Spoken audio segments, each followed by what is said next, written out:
دا ګني نه شربت وځي د ډیګي ته راځي دلته ذخیره کېږي دا چې ډکه شي خپل حد معلوم وي بعد د هغې نه بیا دې کړۍ ته خوشې کېږي او ورغور ورپسې اچول کېږي او 2.5-3 ساعته کې دا بیا پخېږي او د طبخ کې راشي او دا ګوړه چې درته ښکاري نو بیا د هغې نه چکۍ کوو او چې وچه شي بیا بوجیو کې واچوو خلک یې وړي کورونو ته موږ 4 کړۍ تولیدوو 12 منه او 14 منه د شاوخوا یو کړۍ راځي 4 کړیان تولیدوو یاره کار باندې خو 11 نفر هلته دي چې ګني ریبي سپینۍ بیا ګېډۍ کوي او بیا موټر ته بارئ دلته یې راوړي 10 نفر هلته دي او دلته ګاڼۍ کې موږ اوس فلحال چې دی نو 6 نفره لګیا کار کوو بیا د هغې نه وروسته دغه سړک په غاړه باندې چې تختونه تاسې ولیدل نو تقریبا 15-14 تختونه دي نو دغه را سره کار کې مصروف دي شکر دی بس زه په دې خوشحاله یم چې خلک را سره مصروف دي که موږ ته ګټه کوي که تاوان کوي چې نورو وطنوالو ته کار زمینه برابره کړي دا د افغانستان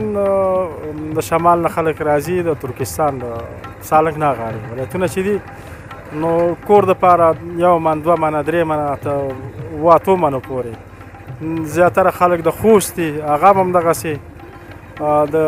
قندار نه خلک راځي دا خصوصا دا موټروانان چې کوم دي غټ موټرو والا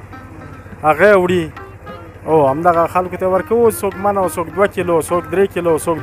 3 منه په همدې حساب باندې چې خوا به چې میلمه راغی نو خلکو به ورته سمترې به ورته ویلې پوه شوې همدغه وړې میوې چې دي هغه به ورته په قاب کې کېښودې نو چې میلمه راغلی اوس چې میلمه راشي نو ګوړه ورته ږدي هغه هم چېرته بعضې کور کې ګوړه میلاویږي بعضې خلک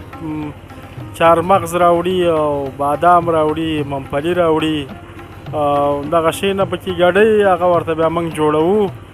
نو دغه بیا بل ډول کېږي پخوا وخت کې خو 15 کړیان به وو او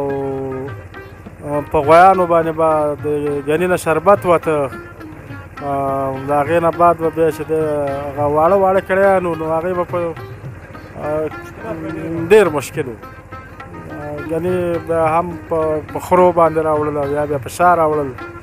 او تولید یې هم دلته ډېر کم کړ